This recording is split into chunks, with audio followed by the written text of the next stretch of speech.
আমরা যে আগের বক্তব্যটা দিলাম সব দলমতের ঊর্ধ্বে থাইকা দ্বীনের কাজ করা, এটা সর্বপ্রথম আমরা আমল করতে চাই এবং আমাদের কর্মপন্থা আগেও এটা ছিল, এখনও এর প্রতি আমাদের আত্মবিশ্বাস এবং দৃঢ়তা বাড়ছে। যে কোনো দলের ঊর্ধ্বে থেকে কাজ করতে হবে। যেমন ইতিপূর্বে আমি বহুবার বলছি, এখনও বলতেছি,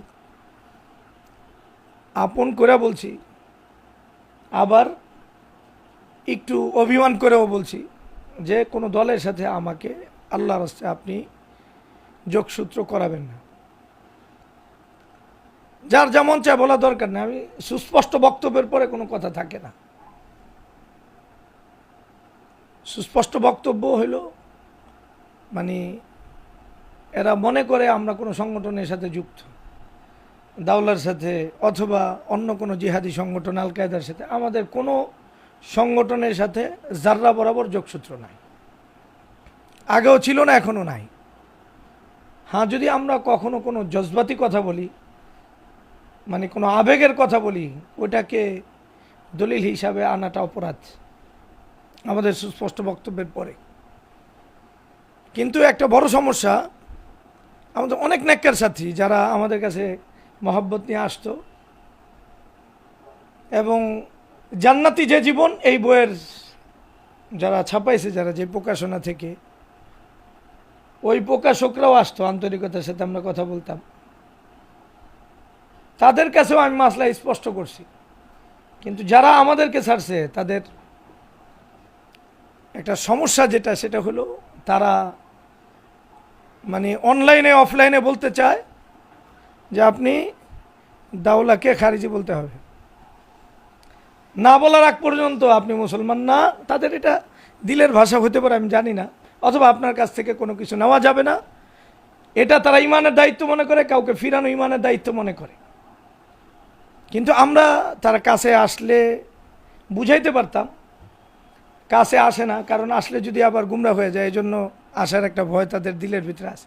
তবুও আন্তরিকতার সাথে বলতেছি, কোনো একটা দলকে হকের মানদণ্ড ঠিক করা, এটা একজন মানে মানুষের জন্য গুমরাহির কারণ। যে কোনো দলরে যারা দাওলারে সমর্থক করে, মানে দাওলারে সমর্থন করে দিলে দিলে অথবা বাস্তবে, যদি সমর্থন করেই থাকে আর যদি এটা হকের মানদণ্ড বানায়, এই দলই হকের মানদণ্ড, এটা তার জন্য গুমরাহির কারণ। যারা আল কায়দারে সমর্থন করে, এরা যদি আল কায়দারে হকের মানদণ্ড বানায়, এটাও তাদের জন্য গুমরাহির কারণ। আর আমার বিষয়টা আরও নাজুক, এটা দলকে মানদণ্ড বানানো হয় না, দলের একটা ফতুয়াকে। যেহেতু আল কায়দা দাওলারে কি মনে করে, খারিজি মনে করে, ফতুয়া দেয়, ফতুয়া আমার দিতে হবে, আর ফতুয়াটা ইস্তেহাদ নির্ভর। আমি যদি ফতুয়া না দিই, তাইলে হকের মানদণ্ড না থাকার কারণে আমার কাছ থেকে দিন গ্রহণ করা যাবে না, অন্য কেউ দিন গ্রহণ করতে আসলে তাকে বাধা দিতে হবে। মোটের উপর যেই দাবি তাদের, এটা হলো মানহাজি স্পষ্ট করে না, অথবা মানে তাদের বক্তব্যের খোলাসা আমার হিসাবে কয়েকটা। একটা হলো দলকে হকের মানদণ্ড তারা দিলে দিলে ঠিক করে রাখছে, দলের ফতুয়াকে হকের মানদণ্ড ঠিক করে রাখছে, মানহাজ স্পষ্ট হওয়াকে হকের মানদণ্ড ঠিক করে রাখছে। এখানে বিষয়টা কত ভয়ঙ্কর আমি দু এক কথায় বলি। সাহাবাদের জামাত ছাড়া অন্য কোনো দল হকের মানদণ্ড না, এটা বিশ্বাস করতেই হবে আমাকে। আহলুস সুন্নাহ ওয়াল জামাতের এটা বিশ্বাস। আর আমি তো এই ধরনের কোনো জিহাদি সংগঠনের সাথে কখনোই যুক্ত ছিলাম, আমি খালেজ দেওবন্দি লোক। এখন প্রশ্ন হলো, কেউ যদি মানহাজি না হয়, মানহাজের সাথে যুক্ত না হয়, সে কি পথভ্রষ্ট? অথবা কেউ যদি মানহাজ মানে ক্লিয়ার না করে, তাহলে কি সে পথভ্রষ্ট? অথবা কেউ যদি কোনো দলকে পথভ্রষ্ট মনে না করে, তাহলে সে পথভ্রষ্ট কিনা? এটা সহজ উত্তর হলো, যারা এগুলোরে মানদণ্ড বানায় তারা পথভ্রষ্ট, তাদের এই অংশটা অন্ততপক্ষে পথভ্রষ্ট। এই ব্যাপারে কোনো পেরেশানি থাকার কোনো সুযোগ নাই। দলকে মাপতে হয় কি দিয়া? হক দিয়া। বোঝো নাই? এবং দলের ব্যাপারে এই সিদ্ধান্ত থাকতে হয়, দলের ভুল থাকবেই। এখন আমরা যদি ধরে নেই, যদি দাওলার কোনো সমর্থক হকের মানদণ্ড ঠিক করে যে আল কায়দারে মোরতাদ বলতে হবে, আর যদি আল কায়দাওয়ালারা হকের মানদণ্ড এটা ঠিক করে নেয় যে অবশ্যই দাওলারে খারিজি ফতোয়া দিতে হবে, এই যে মানদণ্ড ঠিক করাটা এটা গুমরাহির কারণ। এটা মানুষের স্বভাবজাত দিন নেওয়ার যোগ্যতাকে নষ্ট করে দিব। কারণ যখন একটার প্রচারণা বেশি থাকবো, তখন আরেকটার বিষয়ে মানুষ কথাই বলতে পারবো না, তুলনামূলক বিশ্লেষণটাই সামনে আনতে পারবো না, দলিলগুলো সামনে আনতে পারবো না, কে কি বলে।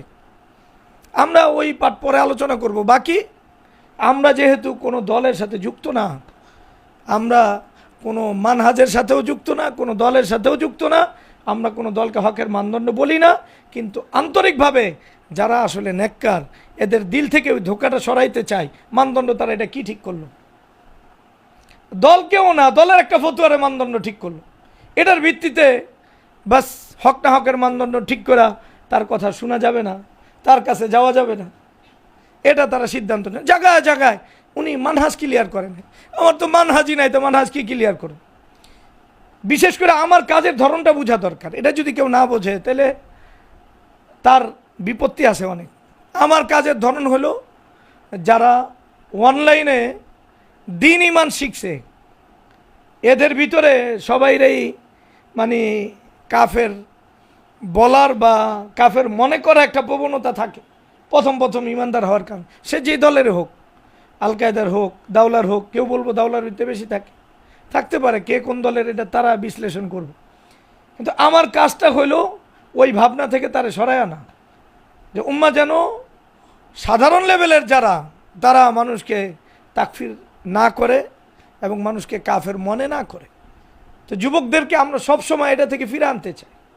এখন আমরা আলোচনা করতে গিয়া কারোর সাথে যখন আলোচনা করি, এখন যদি মনে হয় সে এক দলের, আরেকজনে আরেক দলের মনে হয়, আমরা তার সাথে পজিটিভ কথা বলে, এটা স্বাভাবিক, এটা অস্বাভাবিক কোনো বিষয় না, এটা আমরা বলবই।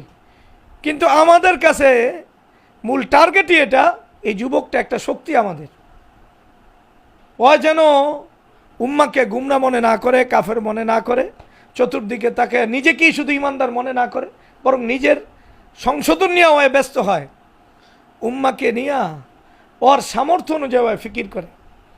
বিশেষ করে যে জটিল মাসলা, এটা যোগ্য মানুষ, যোগ্য ওলামাদের হস্তান্তর সে করে, এটা হলো আমাদের মূল কাজ। তো একজন মানুষ আমাদের কাজটাই বোঝে না, আমরা কি কাজ করি।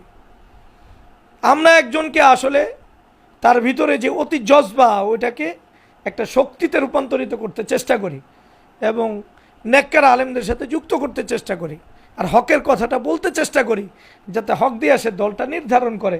কারণ বাংলাদেশের প্রেক্ষাপটে দলকে যে আগে নিয়ে নেয়, সে হককে চিনে না, এটা আমাদের স্বাভাবিক একটা অভিজ্ঞতা। আল্লাহ আমাদের দিনের সহি বুঝদান করে।